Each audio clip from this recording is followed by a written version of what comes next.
ಸಾಮಾಜಿಕ ಜಾಲತಾಣದಲ್ಲಿ ಮತ್ತು ಪತ್ರಿಕೆಗಳಲ್ಲಿ ನಾನು ಗಮನಿಸಿದೆ. ನೆಲಮಂಗಲದಲ್ಲಿ ಯಾವುದೇ ಗೂಂಡಾಗಿರಿ ಸಂಸ್ಕೃತಿ, ಯಾವುದೇ ರೌಡಿ ಸಂಸ್ಕೃತಿ, ರೌಡಿಗಳ್ನ ಕರೆಸಿ ಪತ್ರಕರ್ತರ ಹತ್ರ ಮನೆ ಹತ್ರ ಎದುರಿಸ್ತಕ್ಕಂಥದ್ದು ಯಾರೇ ಎದುರಿಸಲಿ, ಯಾರೇ ಎದುರಿಸಕ್ಕೆ ಕಳಿಸ್ಲಿ, ಅವ್ರಿಗೆ ಇವತ್ತು ನಾನು ಹೇಳಲಿಕ್ಕೆ ಬಯಸ್ತೇನೆ. ಈ ಕ್ಷೇತ್ರದ ಸೇವಕನಾಗಿ, ಶಾಸಕನಾಗಿ ಈ ಕ್ಷೇತ್ರದಲ್ಲಿರ್ತಕ್ಕಂಥ ಜನರಿಗೆ, ವಿಶೇಷವಾಗಿ ಪತ್ರಕರ್ತರಿಗೆ ರಕ್ಷಣೆ ಕೊಡಬೇಕಾಗಿರ್ತಕ್ಕಂಥದ್ದು ನನ್ನ ಕರ್ತವ್ಯ.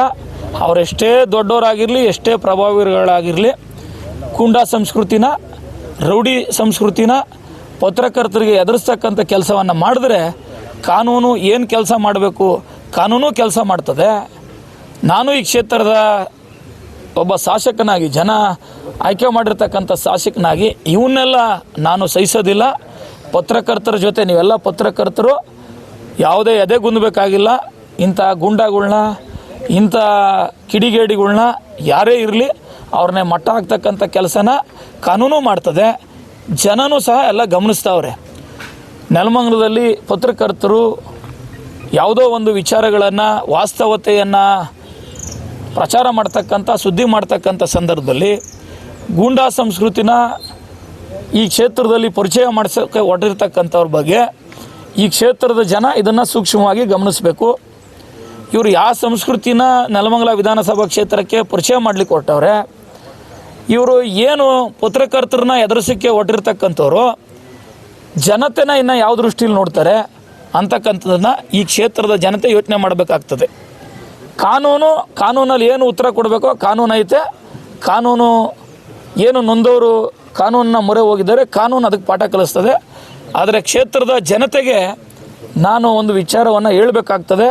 ಹಿಂದೆ ನಿಮ್ಮೆಲ್ಲ ಪತ್ರಕರ್ತರನ್ನು ಅವಾಚ್ಯ ಶಬ್ದಗಳಿಂದ ನಿಂದಿಸಿ, ಅವಾಚ್ಯ ಪದಗಳು, ಒಂದು ಹೊಲಸು ಭಾಷೆಯಲ್ಲಿ ಮಾತನಾಡ್ತಾ ಇರ್ತಕ್ಕಂಥದ್ದನ್ನು ಸಹ ನಾನು ಗಮನಿಸಿದ್ದೇನೆ.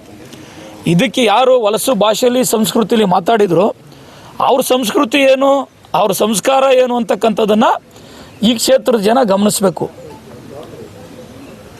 ಈ ಕ್ಷೇತ್ರದ ಜನ ಭಾಳ ಬುದ್ಧಿವಂತರು. ಪತ್ರಕರ್ತರನ್ನ ಎದುರಿಸಕ್ಕೆ ಹೋಗ್ತಾ ಇರ್ತಕ್ಕಂಥದ್ದು, ಒಬ್ಬ ಪತ್ರಕರ್ತನ ಮನೆ ತಕ್ಕ ಹೋಗಿ ಅವರ ಹಿಂಬಾಲಕರನ್ನೋ ಅಥವಾ ರೌಡಿಗಳನ್ನ ಕಳಿಸಿ ಅವ್ರ ಮೇಲೆ ಹಲ್ಲೆ ಮಾಡಿಸ್ತಾರೆ ಅಂದರೆ ಏನಿದ್ರ ಅರ್ಥ? ಮುಂದಿನ ದಿನದಲ್ಲಿ ಇದಕ್ಕೆಲ್ಲ ಜನನೂ ಪಾಠ ಕಲಿಸ್ತಾರೆ. ನಾನು ಇದನ್ನೆಲ್ಲ ಸುಮ್ಮನೆ ಕೂತ್ಕೊಳ್ಳಲ್ಲ. ಮಾತಾಡಿದ್ರೆ ಜೋರಾಗೆ ಮಾಧ್ಯಮದಲ್ಲಿ ಮಾತಾಡ್ಬಿಟ್ರೆ ನೆಲಮಂಗಲ ಕ್ಷೇತ್ರದ ಜನ, ನೆಲಮಂಗಲ ಕ್ಷೇತ್ರದ ಪತ್ರಕರ್ತರು ಹೆದರ್ಕೊಂಬಿಡ್ತಾರೆ. ಯಾರೋ ಮನೆ ತಕ್ಕ ಕಳಿಸಿ ಅಲ್ಲೇ ಮಾಡಿಸ್ಬಿಟ್ರೆ ಹೆದರ್ಕೊಂಬಿಡ್ತಾರೆ ಅಂತ ಅವ್ರೇನಾದರೂ ತಿಳ್ಕೊಂಡಿದ್ರೆ ಅದು ಅವ್ರ ಭ್ರಮೆ. ನಾನು ನಿಮ್ಮ ಜೊತೆಲಿರ್ತೀನಿ, ಈ ಕ್ಷೇತ್ರದ ಜನನೂ ನಿಮ್ಮ ಜೊತೆಲಿರ್ತಾರೆ. ನೀವು ಎದೆಗುಂದಬೇಕಾಗಿಲ್ಲ. ಇಂಥವ್ರಿಗೆ ಪಾಠ ಕಲಿಸಕ್ಕಂಥ ಕೆಲಸನ ಜನ ಮಾಡ್ತಾರೆ. ಸ್ವಲ್ಪ ಈ ಥರದ ಆ್ಯಕ್ಟಿವಿಟೀಸು ನಾನು MLA ಆದಮೇಲೆ ಎಲ್ಲೂ ನಡೀತಾ ಇಲ್ಲ.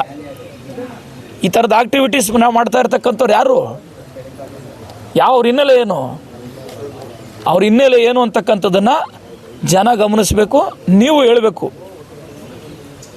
ಆ ಸಂಸ್ಕೃತಿ ಒಬ್ಬ ಏನ್ರಿ ಪತ್ರಕರ್ತರಿಗೆ ಎದುರಿಸ್ತಾರೆ ಅಂತ ಅಂದರೆ ಇದನ್ನು ನೀವು ಮಾಧ್ಯಮದ ಸ್ನೇಹಿತರು, ಈ ಕ್ಷೇತ್ರದ ಸಂಸದರಾಗಿರ್ತಕ್ಕಂಥ ಗೌರವಾನ್ವಿತ ಸುಧಾಕರ್ ಅವ್ರನ್ನ, ಈ BJP ಪಕ್ಷದ ರಾಜ್ಯಾಧ್ಯಕ್ಷರಾಗಿರ್ತಕ್ಕಂಥ ಗೌರವಾನ್ವಿತ ವಿಜೇಂದ್ರವ್ರನ್ನ, ಪಕ್ಷದ ಜಿಲ್ಲಾಧ್ಯಕ್ಷರಾಗಿರ್ತಕ್ಕಂಥ ರಾಮಕೃಷ್ಣಪ್ಪನವ್ರನ್ನ ನೀವು ಪ್ರಶ್ನೆ ಮಾಡಬೇಕು. ನೀವೇನು ಸಂದೇಶ ಕೊಟ್ಟಿದ್ದೀರಾ ನಿಮ್ಮ ಪಕ್ಷದಿಂದ?